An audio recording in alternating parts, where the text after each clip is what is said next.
نحمدہ ونصلی ونسلم علی رسولہ النبی الکریم اما بعد فاعوذ باللہ من الشیطان الرجیم بسم اللہ الرحمن الرحیم قال اللہ تبارک و تعالی فی القرآن المجید وَلَقَدْ نَصَرَكُمُ اللَّهُ بِبَدْرٍ وَأَنْتُمْ أَذِلَّةٌ صدق اللہ العظیم۔ معزز ناظرین و سامعین، السلام علیکم ورحمۃ اللہ وبرکاتہ۔ آج 17 رمضان المبارک ہے اور تاریخ کے اندر اس دن کو ایک بڑی اہمیت حاصل ہے۔ یہ وہ تاریخی دن ہے جس دن غزوہ بدر کی شکل میں حق و باطل کا پہلا معرکہ ہوا اور باری تعالیٰ نے حق کو حق کر دکھایا اور باطل کو باطل کر دکھایا۔ آج کی نشست میں اس موضوع پر بڑی تفصیل کے ساتھ تو بات شاید نہ کی جائے، دامن وقت میں اتنی گنجائش ہمارے پاس نہیں ہوگی، مگر اس غزوہ بدر کا صرف ایک ایمان افروز پہلو میں اپنے سننے والوں کی گوش گزار کرنا چاہ رہا ہوں، اور اس پہلو کا تعلق اس بات سے ہے کہ غزوہ بدر میں اگر غور کیا جائے تو تاجدار کائنات صلی اللہ علیہ وسلم کی شان محبوبیت وہ بڑی نکھر کر سامنے آ جاتی۔ یہ جو باری تعالیٰ نے سورہ آل عمران اس کی آیت نمبر 122 میں ارشاد فرمایا وَلَقَدْ نَصَرَكُمُ اللَّهُ بِبَدْرٍ، کہ تحقیق ہم نے بدر میں آپ کی مدد فرمائی، وَأَنْتُمْ أَذِلَّةٌ، حالانکہ اس وقت تم بڑے بے سر و سامانی کے عالم میں تھے، کمزور تھے۔ اس سے صرف ایک پہلو جو آج کی اس نشست میں اپنے سننے والوں کے گوش گزار کرنا چاہ رہا ہوں، وہ اللہ رب العزت نے جو مدد بھیجی، اس مدد پر اگر غور کریں تو اس سے تاجدار کائنات صلی اللہ علیہ وسلم کی شان محبوبیت بڑی نکھر کر سامنے آتی ہے کہ آپ اللہ رب العزت کی بارگاہ میں کس درجے کی محبوبیت کا مقام رکھتے ہیں۔ اور وہ میں آپ کے سامنے یوں رکھنا چاہ رہا ہوں کہ کبھی چشم تصور میں لائیں جب حق و باطل کا یہ پہلا معرکہ ہوا اور میدان بدر میں دونوں فوجیں آمنے سامنے تھیں۔ ادھر 1000 کافر تھے اور ادھر صرف 313 تھے۔ ادھر ان کے پاس جنگی ساز و سامان اور ادھر چند ایک تلواریں، نیزے اور اکثر نہتے، اور جنگ لڑنے کے لیے ہاتھوں میں کھجوروں کی ٹہنیاں اور شاخیں پکڑ رکھی۔ ادھر کھانے پینے کا وافر سامان، ادھر رمضان کا مہینہ اور عرب کا تپتا ہوا صحرا۔ بظاہر زمین و آسمان کا فرق تھا، کوئی مقابلہ تو نہیں تھا۔ اور اس میدان بدر کے اندر تاجدار کائنات صلی اللہ علیہ وسلم نے اس خاص مقام پر جو آپ کے لیے وہاں پر ایک بنایا گیا تھا، جہاں بیٹھ کر آپ اپنی پوری فوج کی کمانڈ کر رہے تھے، ان کو ہدایات جاری فرما رہے تھے، رہنمائی کر رہے تھے، وہاں پر آپ نے اللہ کے حضور ایک بڑی عجیب کیفیت میں ڈوب کر دعا کی، اور اس دعا کا ایک جملہ بڑا تاریخی جملہ ہے۔ اور دعا کرنے کی کیفیت یہ تھی، کہتے ہیں کہ سیدنا صدیق اکبر رضی اللہ تعالیٰ عنہ اس وقت آپ کے ساتھ تھے، اور آپ نے اس کیفیت میں ڈوب کر دعا کی کہ آپ کی کمری مبارک بھی کندھوں سے نیچے گر گئی، اور دوران دعا آپ نے اللہ کی بارگاہ میں جو ایک جملہ عرض کیا، اور عرض یہ کیا کہ مولا، جو زندگی بھر میں نے محنت کی تھی، جو پونجی اکٹھی کی تھی، وہ یہ 313 لا کر تیرے سامنے میدان میں حاضر کر دیے ہیں، اور سن لے، آج اگر یہ 313 ناکام ہو گئے تو قیامت تک تیرا نام لینے والا کوئی نہیں ہوگا۔ یہ وہ تاریخی جملہ ہے کہ جو تھوڑا غور کرنے پر مجبور کرتا ہے کہ کسی کی مجال ہے کہ کوئی اللہ کو یوں کہہ سکے کہ مولا اگر یہ ناکام ہو گئے تو سن لے، تیرا قیامت تک نام لینے والا ہی کوئی نہیں ہوگا۔ اللہ کو 313 کا محتاج تو نہیں ہے نا، وہ تو خود سورہ مائدہ کے اندر اعلان فرما رہا ہے کہ یا ایھا الذین آمنوا من یرتد منکم عن دینہ فسوف یأتی اللہ بقوم یحبہم ویحبونہ، فرمایا ایمان والو، اگر تم اپنے دین سے پھر جاؤ گے، میرے دین کی نوکری سے منہ موڑو گے تو یاد رکھو میرا دین تمہارا محتاج نہیں ہے. فَسَوْفَ يَأْتِ اللَّهُ بِقَوْمٍ، اللہ تمہاری جگہ اور قوم کو لے آئے گا اور لوگوں کو موقع دے گا، ان سے اپنے دین کی خدمت اور نوکری کا کام لے گا. اور جن سے اللہ اپنے دین کی نوکری کا کام لے گا وہ کیسے ہوں گے؟ فرمایا یحبہم ویحبونہ، فرمایا ان کی پہلی خوبی یہ ہوگی یحبہم کہ اللہ ان سے محبت کرتا ہوگا، اور دوسرے نمبر پر جا کے کہا ویحبونہ، وہ بھی اللہ سے محبت کرتے ہوں گے. تو میں جو عرض کر رہا تھا کہ باری تعالیٰ جو اعلان کر رہے ہیں کیا ایمان والو، اگر تم اپنے دین سے پھر جاؤ گے، میرے دین کی نوکری سے منہ پھیر لو گے تو میرا دین تمہارا محتاج نہیں ہے، اور لوگوں کو لے آؤ گا. تو چاہیے تھا نا باری تعالیٰ وہاں بھی فرماتے کہ محبوب یہ کیا ہوا کہ اگر یہ 313 نہ رہے تو میرا کوئی نام لینے والا ہی نہیں ہوگا. میرا دین اور کوئی، میں تیرے 313 کا محتاج تو نہیں ہوں. آج یہ کامیاب نہیں ہوں گے تو ان کی جگہ اور لوگوں کو لے آؤں گا، ان سے اپنے دین کی نوکری کا کام لوں گا. مگر ناظرین و سامعین یہ بات یاد رکھیں کہ ایسی بات سوائے محبوبوں کے کر بھی کوئی نہیں سکتا، اور جب محبوب ایسی بات کریں تو پھر ان کو یوں جواب نہیں دیا جاتا کہ پیارے میرا دین کوئی تیرے 313 کا محتاج نہیں ہے. ایک تو یہ جملہ کہنا آقا کے مقام محبوبیت پر دلالت کر رہا ہے کہ اللہ کی بارگاہ میں آپ کا کتنا اونچا مقام محبوبیت ہے کہ کبھی لاڈ اور پیار کے اندر آپ ایسی بات بھی کر جاتے شاید جو کوئی اور کہنے کی جسارت بھی نہیں کر سکتا. کہ اللہ کی بارگاہ میں اتنی بات عرض کر دینا کہ مولا اگر یہ 313 ناکام ہو گئے تو سن لے پھر قیامت تک تیرا نام لینے والا ہی کوئی نہیں ہوگا.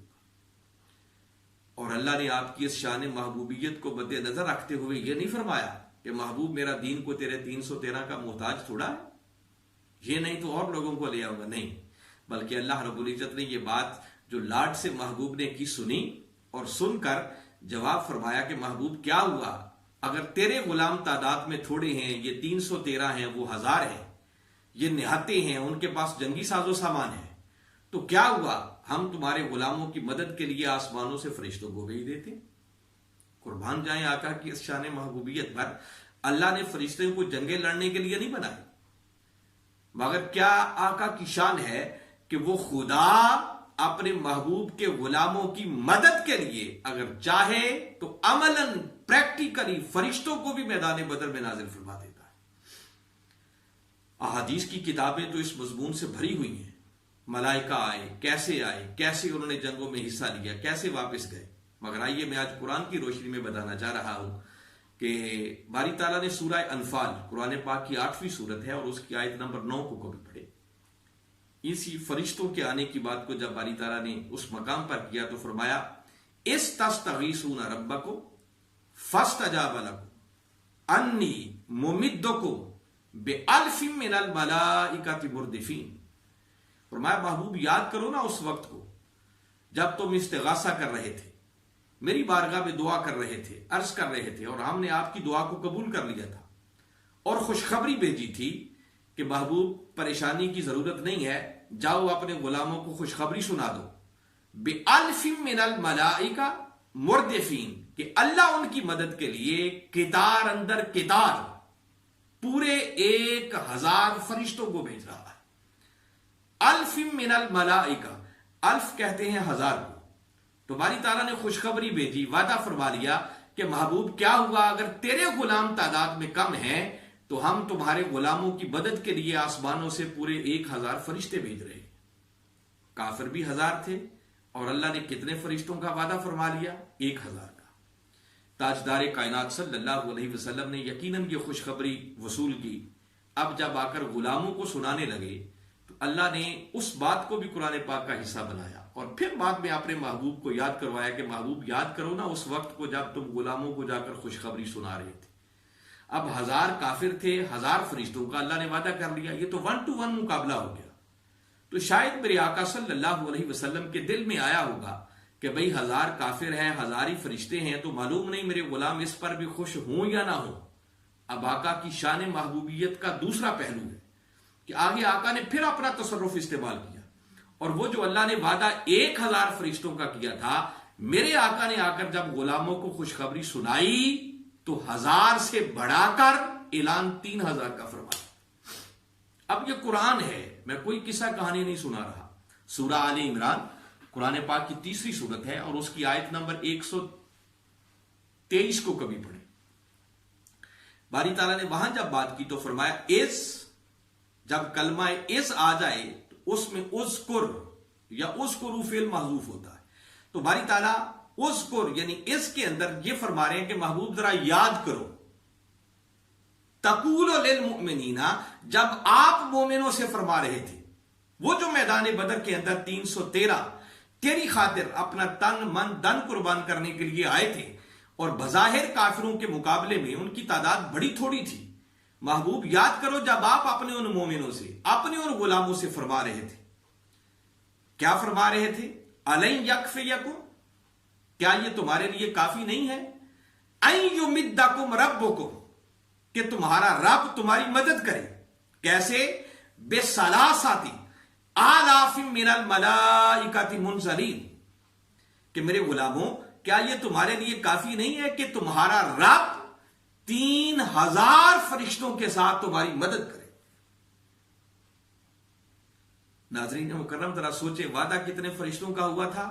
1000 کا، مگر تاجدار کائنات صلی اللہ علیہ وسلم نے جب آ کر اپنے غلاموں کو خوشخبری سنائی تو 1000 نہیں فرمایا، فرمایا کیا تم اس بات پر خوش نہیں ہو کہ تمہارا رب تمہاری مدد کے لیے 3000 فرشتوں کو بھیج؟ تو چاہیے تو یہ تھا نا کہ باری تعالیٰ فوراً جبریل کو دوڑاتے کہ جبریل جاؤ دیکھو وعدہ میں نے 1000 کا کیا ہے اور وہ اعلان 3000 کا فرما رہے۔ نہیں، یہی تو آقا کی شان محبوبیت ہے، یہی تو آقا کا مقام ہے اللہ کی بارگاہ کہ آقا جو زبان سے فرما دے بس اللہ اسی کو پورا کر دیتا۔ آقا جو جو زبان سے فرماتے چلے جائیں، جو جو اپنے عمل مبارک سے کرتے چلے جائیں، اللہ تو اسی کو شریعت بنا دیتا ہے۔ دیکھیں نا وہ بڑی ایمان افروز بات آپ کو یاد ہوگی کہ رمضان المبارک کا مہینہ تھا، آپ کا ایک صحابی بغیر کسی شرعی عذر کے روزہ توڑ بیٹھا، اور روزہ توڑ کر وہ تاجدار کائنات صلی اللہ علیہ وسلم کی بارگاہ اقدس میں حاضر ہوا، عرض کیا آقا بغیر شرعی عذر کے روزہ توڑ بیٹھا ہوں، تو اب کیا کروں؟ اب شریعت نے جو اس کا حل دیا ہے وہ پہلا تو یہی ہے کہ اگر روزہ توڑ بیٹھے ہو تو پھر اگر شرعی عذر کوئی نہیں تھا تو اس کا کفارہ ادا کرنا پڑے گا، غلام آزاد کرو، غلام آزاد نہیں کر سکتے تو پھر اس کے بدلے 60 روزے رکھو، 60 روزے نہیں رکھ سکتے تو پھر 60 مسکینوں کو کھانا کھلاؤ۔ اب یہ حل ہے جو شریعت نے دیا ہے۔ میرے آقا نے جب پہلی بات کی اس نے کہی آقا میں تو اس شرط کو پورا نہیں کر سکتا، پھر میرے آقا نے فرمایا اچھا ایک روزہ بغیر کسی شرعی عذر کے توڑا ہے تو اس کا کفارہ یہ ہے کہ مسلسل 60 روزے اور رکھو۔ عرض کرنے لگا آقا اگر 60 رکھنے کی استطاعت ہوتی تو اسی کو نہ توڑتا، اسی کو پورا کر لیتا۔ میرے آقا نے اگلا حل دیا اچھا 60 روزے نہیں رکھ سکتے تو پھر 60 مسکینوں کو 2 وقت کا کھانا کھلا دو۔ عرض کرنے لگا آقا میں تو خود غریب ہوں تو 60 غریبوں کو کھانا کہاں سے کھلاؤں؟ یہ حل تھے جو شریعت نے دیے تھے اور اس نے سب سے ہاتھ کھڑے کر دیا کہ آقا نہیں کر سکتا۔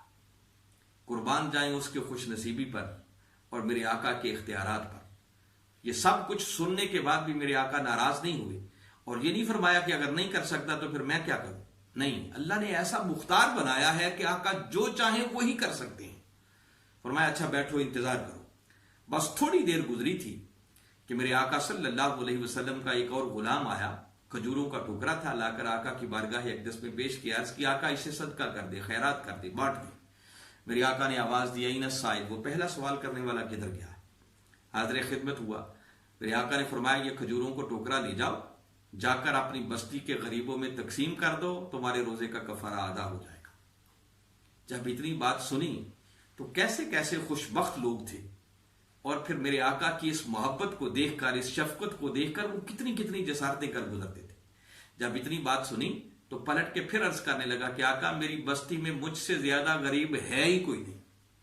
میرے آقا اتنی بات سن کے ناراض نہیں ہوئے، خوش ہوئے اور اتنے مسکرائے کہ آپ کے پچھلے دانت مبارک بھی ظاہر ہونا شروع ہو گئے، اور اس کی یہ بات سن کر کہ آقا میری بستی میں مجھ سے زیادہ غریب ہے ہی کوئی نہیں، میرے آقا فرمانے لگے اچھا جاؤ کھجوروں کا ٹکڑا لے جاؤ، خود بھی کھاؤ، اپنے بچوں کو بھی کھلاؤ، تمہارے روزے کا کفارہ ادا ہو جائے گا۔ قربان جائیں تاجدار کائنات صلی اللہ علیہ وسلم کی اس شان محبوبیت پر۔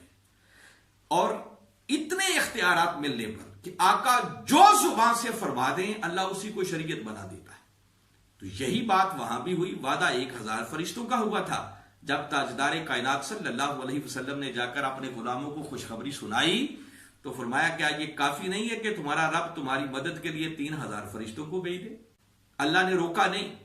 جبریل امین علیہ السلام کو نہیں بھیجا کہ جبریل دوڑو اور جا کر روکو، دیکھو وعدہ 1000 کا ہوا تھا، اعلان 3000 کا کر رہے ہیں. نہیں، بلکہ میرا وجدان اور میرا ذوق کہتا ہے کہ یقیناً اللہ رب العزت نے ملائکہ کو حکم دے دیا ہوگا کہ فرشتوں صفے بنا کر کھڑے ہو جاؤ، میرے محبوب کی ابرو کا اشارہ ہو، وہ 1000 فرما دیں تم 1000 چلے جانا، وہ 3000 فرما دیں تم 3000 آسمانوں کو چھوڑ کر میدان بدر میں کود جانا. اور قرآن پاک کی سورہ آل عمران کی اسی سورت کو اگر آگے پڑھے تو آیت نمبر 124 میں تو میرے آقا نے اس سے بھی اگلی بات فرما، 3000 پر بھی اکتفا نہیں کیا. آگے آپ نے غلاموں سے فرمایا بلا ان تصبروا وتتقوا ویأتوکم من فورہم ھذا یمددکم ربکم بخمسۃ آلاف من الملائکۃ مسومین. فرمایا بلا ان تصبروا، بلکہ میرے غلاموں اگر تم صبر کا دامن تھامے رہو، وتتقوا اور تم متقی بن جاؤ، وَيَأْتُوكُم مِّن فَوْرِهِمْ هَٰذَا اور یہ دشمن کی فوج تم پر ابھی حملہ آور ہو جائے، يُمْدِدْكُمْ رَبُّكُمْ تو تمہارا رب تمہاری مدد کرے گا، بِخَمْسَةِ آلَافٍ مِّنَ الْمَلَائِكَةِ مُسَوِّمِينَ 5000 ایسے فرشتوں کے ساتھ جو نشان زدہ گھوڑوں پر سوار ہو کے آئے، جن کو تم دیکھو گے کہ ادھر تم لڑ رہے ہو، یہ اللہ کی بھیجی ہوئی فوج لڑ رہی ہے. قربان جائیں تاجدار کائنات صلی اللہ علیہ وسلم کے ان اختیارات پر اور آپ کی اس شان محبوبیت پر کہ آقا جو زبان سے فرما دے اللہ اسی کو پورا کر دیتا. تو وعدہ 1000 کا ہوا تھا، خوشخبری 3000 کی سنائی اور اگلی نوید بھی سنا دی کہ اگر تم صبر کا دامن تھامے رہو، تقوی کا دامن ہاتھ سے نہ چھوڑو، تو فرمایا اللہ کی یہی مدد 5000 ملائکہ تک بھی پہنچ سکتی ہے، جو پھر ایسے نشان زدہ گھوڑوں پر سوار ہو کے آئیں گے کہ جنہیں تم دیکھو گے کہ یہ اللہ کی آئی ہوئی فوج لڑ رہی ہے. تو ناظرین مکرم، اللہ نے باقاعدہ فرشتوں کو بھیجا، جنگ مسلمانوں نے جیت لی، کافر بھاگنے پر مجبور ہو گئے، کافروں کو شکست ہوئی، مسلمانوں کو فتح ملی. اسی میدان بدر کے اندر پھر تاجدار کائنات صلی اللہ علیہ وسلم نے اپنے غلاموں کے ساتھ مل کر باجماعت نماز ادا کی. وہ جہاں نماز ادا کی تھی آج اس جگہ پر ایک مسجد بنی ہوئی ہے. خوش نصیب لوگ ہیں جو وہاں جاتے ہیں پھر نوافل ادا کرتے ہیں، اور الحمدللہ مجھے 2 دفعہ وہاں جانے کا شرف ملا. وہاں فجر کی نماز بھی پڑھی اور پھر اس کے بعد نوافل بھی پڑھے، اور وہ ساری جگہیں دیکھی جو اس وقت میدان بدر تھا، جہاں باقاعدہ جنگ ہوئی، کدھر سے کافر کوئی فوج آئی، کدھر سے مسلمان تھے، اور پھر کس طرح کس پہاڑ پر باقاعدہ ملائکہ آئے، وہ جبل الملائکہ، وہ اس پہاڑ کا نام ہی جبل الملائکہ رکھ دیا گیا ہے، جس پہاڑ پر باقاعدہ اللہ کی بھیجی ہوئی وہ فرشتوں کی فوج آئی تھی. تو جنگ جب جیتی گئی، دشمن بھاگنے پر مجبور ہو گیا، اور اس مقام پر جب تاجدار کائنات صلی اللہ علیہ وسلم نے صحابہ کرام رضوان اللہ علیہم اجمعین کے ساتھ مل کر نماز ادا کی، تو دوران نماز جب میرے آقا امامت کے مصلی پر کھڑے تھے تو آپ امامت کے مصلی پر کھڑے کھڑے مسکرا پڑے.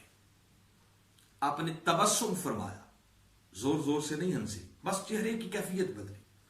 جیسی نماز سے فارغ ہوئے تو صحابہ کرام رضوان اللہ علیہم اجمعین عرض کرنے لگے اور سوال کرنے لگے کہ آقا ذرا فرمائیں آج آپ مسکرائے کیوں تھے؟ یہ ایک الگ ایمان افروز بات ہے کہ پڑھ نماز رہے تھے، آقا کے پیچھے صفیں بنائی ہوئی ہیں، آقا امامت کے مصلی پر ہیں، آقا مصلی پر کھڑے کھڑے مسکرائے ہیں.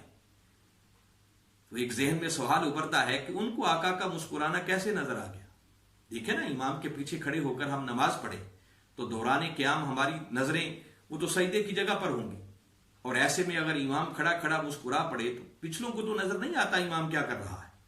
تو صحابہ کرام بھی پڑھ تو نماز رہے تھے، ان کو کیسے نظر آ گیا کہ آقا کیا کر رہے ہیں، اور پوچھ رہے ہیں کہ آقا فرمائیں آپ کیوں مسکرائے تھے؟ اس کا جواب سوائے اس کے اور کچھ نہیں ہے کہ وہ عاشق پڑھ نماز رہے تھے مگر مکھڑا یار کا تک رہے تھے. اس لیے پوچھا کہ آقا ذرا فرمائیں آپ دوران نماز مسکرائے کیوں تھے؟ اور اسی بات کو بیان کرتے ہوئے وہ حکیم الامت علامہ اقبال نے کیا خوبصورت بات کی ہے کہ اذاں ازل سے تیرے عشق کا ترانہ بنی، اور نماز اس کے نظارے کا ایک بہانہ بنی، ادائے دید سراپا نیاز تھی تیری، ارے کسی کو دیکھتے رہنا نماز تھی تیری۔ تو صحابہ کرام وہ عاشق تھے جو حالت نماز میں بھی کملی والے آقا کے مکھڑے کو تکتے رہتے تھے۔ تو میں عرض یہ کر رہا تھا کہ پوچھا کہ آقا آپ کیوں مسکرائے؟ اب صحابہ کرام کے سوال پر جو تاجدار کائنات صلی اللہ علیہ وسلم نے جواب دیا وہ من کی تختیوں پر لکھنے والا ہے، اور سمجھ آتی ہے کہ آقا کی شان محبوبیت کیا ہے۔ میرے آقا فرمانے لگے کہ میرے غلاموں، ہوا یوں تھا کہ اللہ نے تمہاری مدد کے لیے فرشتوں کو بھیجا تھا، جنگ جیتی گئی، کافر بھاگنے پہ مجبور ہو گئے، فرشتوں نے سوچا کہ اب جنگ تو ختم ہو گئی، جس مقصد کے لیے آئے تھے اللہ نے وہ فتح عطا کر دی، تو اب وہ واپس آسمانوں کی طرف گئے۔ جب اوپر گئے تو آسمانوں کے دروازے بند کر دیے گئے اور حکم ہوا کہ خبردار کسی کو آگے آنے کی اجازت نہیں ہے۔ فرشتے پریشان ہیں کہ مولا ہم تو بڑے خوش آ رہے تھے کہ جنگ جیت کے آ رہے ہیں، ہمیں شاباش ملے گی، مگر عجیب بات ہے ہمارا داخلہ ہی بند کر دیا گیا۔ حکم ہوا کہ اچھی بات ہے تم جیت کے آئے ہو، تمہیں شاباش ملنی چاہیے، مگر غلطی یہ کر آئے ہو کہ جس محبوب کی خاطر بھیجا تھا ان سے اجازت لیے بغیر ہی آ گئے۔ واپس جاؤ، پہلے میرے محبوب سے اجازت مانگو، پھر آنا، پھر تمہیں آسمانوں پر آنے کی اجازت دی جائے گی۔ تو آقا فرماتے ہیں کہ اب وہ سارے ملائکہ جبریل امین علیہ السلام کی قیادت میں صفیں بنا کر کھڑے تھے، اور جبریل امین علیہ السلام عرض کر رہے تھے کہ آقا کیا اب اجازت ہے ہم چلے جائیں؟ تو فرمایا جبریل امین علیہ السلام کے اجازت مانگنے پر مجھے مسکرانا آ گیا۔ وقت کے مجدد حضور شیخ الاسلام پروفیسر ڈاکٹر محمد طاہر القادری مدظ اللہ العالی، آپ نے جب اس بات کو اپنے خطاب میں بیان کیا تو یہاں پر آپ نے ایک بڑی ایمان افروز بات کی، اس کی شرح کرتے ہوئے بڑی خوبصورت بات کی۔ آپ نے فرمایا کہ حدیث میں بات تو اتنی ہے کہ آقا نے فرمایا کہ جبریل کے اجازت مانگنے پر مجھے مسکرانا آ گیا، مگر آپ فرماتے ہیں کہ میرا وجدان یہ کہتا ہے کہ آقا کا مسکرانا محض مسکرانا نہیں تھا، بلکہ آپ کا مسکرانا بھی بڑا معنی خیز تھا۔ اور آپ فرماتے ہیں کہ میرا دل یہ کہتا ہے گویا کہ جب جبریل امین علیہ السلام نے اجازت مانگی کہ آقا ہم چلے جائیں تو کملی والے آقا صلی اللہ علیہ وسلم مسکرا کر گویا جبریل کو یہ فرمانا چاہ رہے تھے کہ جبریل اب سمجھ آئی مصطفیٰ کا مقام کیا ہے۔ اور اب میں اپنے سننے والوں سے یہی جملہ کہتے ہوئے یہ پوچھنا چاہوں گا کہ ناظرین و سامعین، کیا آپ کو کچھ سمجھ آئی کہ کملی والے کا مقام کیا ہے؟ قربان جائیں آقا کی اس شان محبوبیت پر کہ اللہ نے فرشتے کو جنگیں لڑنے کے لیے نہیں بنائے، مگر محبوب کی خاطر اگر مولا کو فرشتوں کو بھی بھیجنا پڑے تو وہ میدان بدر میں باقاعدہ فرشتوں کو بھی بھیج دیتا ہے۔ آقا جو اپنی زبان سے فرما دے اللہ اسی کو پورا کر دیتا ہے، اور کملی والے آقا سے اجازت لیے بغیر اگر فرشتے واپس آسمانوں پر چلے جائیں تو اللہ ان کو بھی واپس بھیج دیتا ہے، دروازے بند کر دیتا ہے، اور ان کو واپسی کی اجازت تب دیتا ہے جب وہ پہلے محبوب سے اجازت لے کر آئے۔ اللہ کی بارگاہ میں دعا ہے کہ باری تعالیٰ ہمیں اپنے محبوب مکرم صلی اللہ علیہ وسلم کی اس شان محبوبیت کو سمجھ کر ان کی سچی اور سچی غلامی کا پٹا اپنے گلے میں ڈالنے کی توفیق عطا فرمائے، اور ان کی محبت اور عشق کے چراغ اپنے سینوں میں روشن کر کے ان کی سیرت طیبہ پر عمل کرتے ہوئے اپنی دنیا اور آخرت کو سنوارنے کی توفیق عطا فرمائے۔ وما علینا الا البلاغ۔